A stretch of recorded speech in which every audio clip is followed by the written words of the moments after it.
Ryan White and his family spent some very happy times at Jackson's Neverland Ranch. And joining me right now is Ryan's mom, Jeannie White-Ginder. Good morning, Jeannie. Good morning, Maggie. Thank you for coming in. Thank you. Thank you for having me. And for bringing this lovely album. We were looking through this. It is pages and pages and pages of memories with Michael Jackson, including the first time that you ever visited Neverland. Let me show everybody that.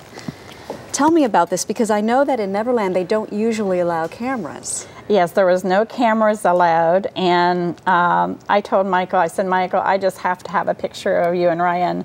So he motioned for the cook. He sent the cook out to get a Polaroid camera so we could take some pictures at the ranch, and then he gave us the Polaroid camera afterwards. So. And there's so many precious memories. So many memories that you captured here. What was Ryan's favorite thing to do at Neverland?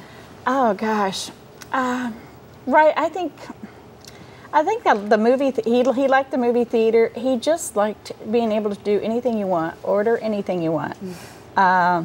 It was just a very fun time for Ryan. I mean, there was just a lot of things. He liked Bubbles. Bubbles was there, and he liked Bubbles, and it was just a fun time. And what was Michael like with him? What was that relationship like?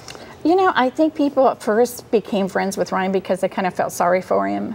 And Michael was always so amazed. I think maybe that was the truth with Michael. But once you met Ryan, you didn't feel sorry for him. And Michael said, you know, Ryan never talked about his illness. And he said, you know, he never wanted anybody to feel sorry for him. So I think they really had this good communication of, you know, respect for each other. You had never had any hesitation about allowing Ryan to spend time with Michael Jackson? Not so whatsoever. Ryan went out there in 1989, right after Christmas. That was the first time Ryan had went by himself.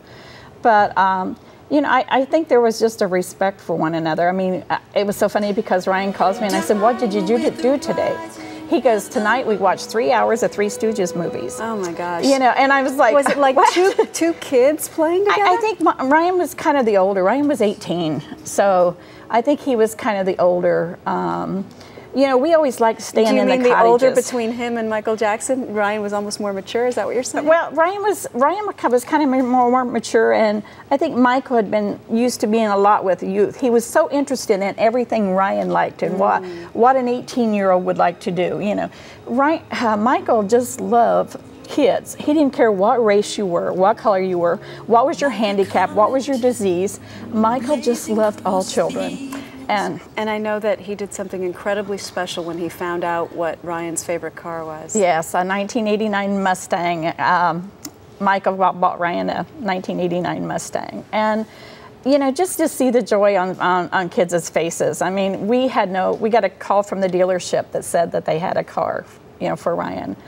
But I think the neatest thing that Michael did was do the Gone Too Soon video. Yes, after Ryan passed. Oh my gosh. Not only did Michael Jackson go to the funeral, sit with you, afterwards he sat inside the red Mustang and tell me about that moment, because that was incredible. Well, the car was sitting outside in the yard and people were pouring flowers. You know, everybody had to leave a memento. And Andrea and Michael went out to the car. And your daughter, Andrea? My daughter, Andrea. And Michael started the car up, and Man in the Mirror was playing. And the littlest things made Michael so happy. And you could just see it in his eyes and everything. I mean, he was smiling from ear to ear, and he said, "I was the last person that Ryan listened to." And I said, yes, because Ryan played Man in the Mirror over and over and over again. And then he wrote a song, the song you mentioned for Ryan. 3 days after Ryan's funeral, Michael called me and asked me how I was doing. And I said, "Michael, what made you and Ryan so close?" He said, "You know, Jeannie, most people can't get over the all who I am, so nobody ever acts normal around me." He said, "Ryan knew how I wanted to be treated because that's how he wanted to be treated." And he said, "Trust, Jeannie." I can't trust anyone because everybody always wants something from me. And then he says, "Jeannie, I promised Ryan he could be in my next video. But now that he's gone," he said, "I can't put him in my video, but could I do a video for him?" And I was like, that's unbelievable. I mean, that you would do a video. Yeah. And he did the video called Gone Too Soon, which, I mean, you know, that's a memory that will stay forever. I'm sure. Thank you for sharing all your special memories. It's great having you on. Thank you.